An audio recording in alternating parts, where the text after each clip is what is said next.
Hey there everybody, what's going on? Welcome back to the channel. My name is Azouel, and today we're going to be catching y'all up on what I've been doing on the mobile game over the last, I guess it's been a month now, it's crazy.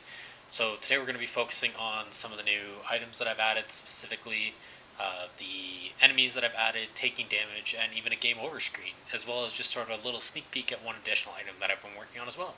So, without further ado, let's get into it.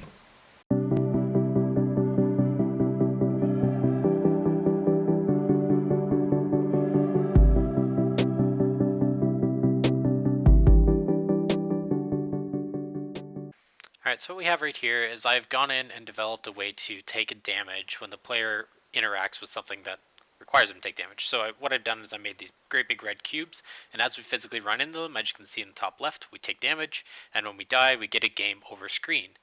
What we can then do is we can actually hit our go back to menu, that'll take us back to menu, click on play, and then we're right back into the action.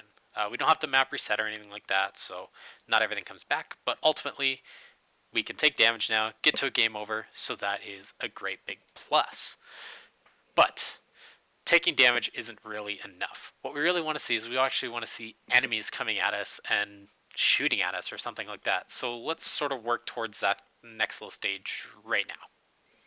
Alright, so it's a little while later, and as you can see now, we actually have an enemy that can shoot at us, and if we actually let any of these shots hit us, we will take damage, as you'll see in the top left right now. So as we continually take more and more damage, obviously the enemy will eventually kill us, and we get to our game over screen, which is awesome, that's great. The enemy also can only shoot at a rate of fire of our determined desire, and it also has a point of which the shots come out of. So as you saw those shots physically coming out, they were coming out of the desired spot that I have chosen, so we can make that spot higher or lower, or sort of wherever we want to be. Those shots can move faster, they can move slower, the shots can come out quicker if we wanted them to as well. If we wanted the enemy to attack really, really fast, we can also have that configurable items for us. So I guess it's on to the next thing. Make the enemy look a little better, make it move around, follow the player, rather than just detect it. Okay, so it's been a little while later, and we now have some pretty cool stuff going on. So as we can see over here, our enemy's gotten a little bit more complex maybe. He now actually has a point of which shows where he's going to shoot from, but also we can see when we get close enough to the enemy, it's actually going to start walking towards us and shooting at us.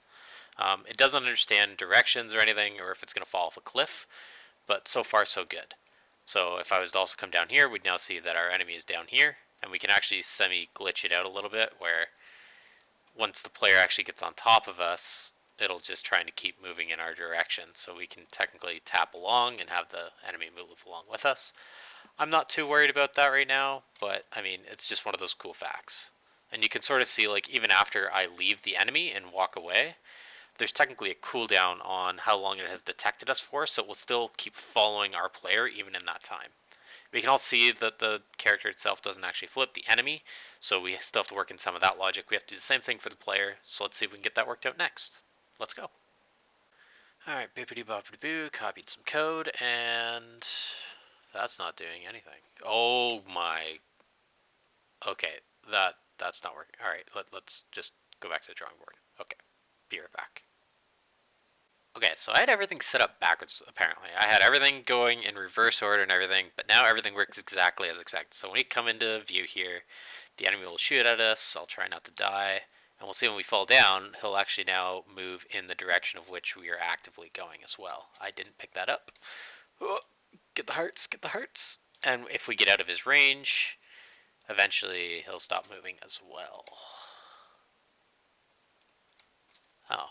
There's some sort of bug there. That's never good. That means a trigger isn't working correctly, because I should be out of this enemy's range. Well, that thing's sorted out, but we can now see that I can die. Yeah. But we can now see that the enemy actually does flip based upon where we actively are, which is awesome. So, let's keep going. Okay, so I got player movement sorted out, and as you can see here, I got some weird stuff going on. So you can see right here, I'm technically moving in one direction and my character is facing that direction, and when I face the other, it's doing the exact same thing, right? I'm now moving back towards that enemy player, and I can walk away from it. The problem with why things are flipping, though, is because I have the main camera tied to the player itself. So right here in our hierarchy, if I can actually find our player spawn. Where's our actual player? It might be under player. Yeah. So right here we have our main camera tied to our player, so meaning whenever we rotate our actual player in the game, we can see our rotation is physically changing, meaning that I finally have to detach the main camera from the player, which I was hoping not have to do, but here we go anyways. But that actually worked very, very easily after doing it for the enemy. Transferred no problem into the player. Sweet. On to the next thing. Let's detach the silly camera. Alright everybody, so I think I have done it. I think we have everything functioning as we want it to at this given point in time. So what we're going to do is we're going to go ahead and hit play. You can see that we load in. The player can now move around, and we can see the character physically flips back and forth. Our camera stays in one place. You can also see the character has a little bit of a, I'll call it a drag behind it. So as the character is physically moving, you can see it sometimes takes a little bit for the actual camera to catch up and recenter itself. So as we actually walk along here, we'll run into our enemy, or we won't. Our enemy fell off the screen. Whoopsies. Let's go ahead and restart real quick. I know why I did that. So we just sort of walk over here. We see there's our enemy. We go, oh no, and we jump out of the way, and we run down, and everything is now good and dandy. Our enemy is stuck up top. If we jump high enough, we can actually see it. And we can see the camera actually does the same sort of motion drag as well here, where we can see it resets itself as we land. So if we were to jump really, really hard, really, really high, we might actually be able to do that if we just quickly change a value. So let's change jump force to like a 5. So we can see like we jumped really, really high. Oh, now that enemy's going to come and get us. Whoopsies. But we can see as we jump really, really high, like the camera does come up and then it comes back down and recenters. You can get sort of a better idea of that as it happens there. But yeah, that's kind of everything as it sits right now. It's going really good. Alright, so I was actually trying to do one last thing here, hopefully try and tie over the video just to finish off a little bit, was I actually started working on a turret. I have a couple problems with my turret that I'm going to sort out, so we'll hopefully get those in the next video, but you can see it only follows it when I'm really on half of the side of it. So then when I actually move over to the other side, it just points straight up for whatever reason, rather than follow the character around. So something to look forward to in the next video. We'll try and get the turrets working and things like that. Hopefully. So I don't know how well this is going to turn out, because the thing that I record audio with, I'm going to be showing you right now. So I record audio, I'm like, my nice Logitech, what are they, G510 headphones or whatever, or G35s? I honestly don't remember what they are. G230s. My Logitech G230s. I've had them since like 2014. They're really old. But they just snapped. They literally just broke when I picked them up. And it makes me really sad. There's nothing else wrong with them. Like, yeah, they got, like, they're fading away with some of the, the red on the sides, but I mean, they're 100% functional. But they just broke and snapped, and it made me really sad. Man, that is really unfortunate for me right now. Alright, well, I'm going to finish up this video. We'll snap and do the next scene, and I won't be holding these anymore, but I'm going to super glue these back together and hopefully keep using them for several more years. Poor headphones. Alright, with the sob story of my headphones done and over with, I guess. On to the next video, more or less. So this video was pretty good. It took me a long time to actually get around to doing most of these things. Just work's been very busy the last little while. But ultimately, I did get around to finishing this up. Well, it might have taken a month. I mean, I did get quite a bit done, and you didn't get to see sort of everything that I was doing. I was doing a lot of code cleanup, as I've been just constantly learning and watching more and more tutorials on Unity game design, the proper ways to do things, and sort of refactoring, like, the way I meet enemies and them shooting and walking, I probably redid about 3 times, but you don't get to see all that in-between stuff. If all of you would be a little bit more interested in maybe more of the code or tutorials on how I'm doing these things myself, just be sure to leave a comment down below with that, and maybe I can work something out.